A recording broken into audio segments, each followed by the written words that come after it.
Yun, magandang araw mga relatives.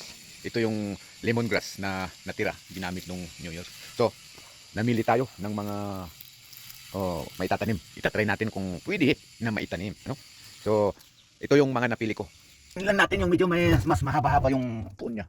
At ibinabad lang natin doon sa tubig ulan for almost 1 hour. Itong gagawin natin mga relatives ay testing lang niya. Trial and error. Tignan natin kung pwede o mabuhay. Dalawa ang gagamitin nating pamamaraan ng pagtatanim. Yung isa yung cellophane plastic pot at yung isa gagamit tayo ng Coca-Cola plastic bottle para meron siyang pang-cover, yung pangtaas na parte ng plastic. Meron tayong napansin. Hindi ko alam kung sprout ito. Kita nyo yun? Meron pa doon isa. Hindi ko alam kung mag-i-sprout yun.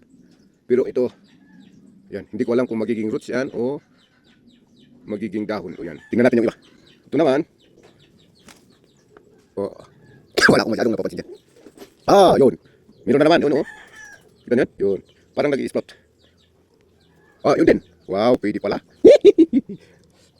Yan. Ito ang maganda. Yan. Yan. Good, good news. Good news.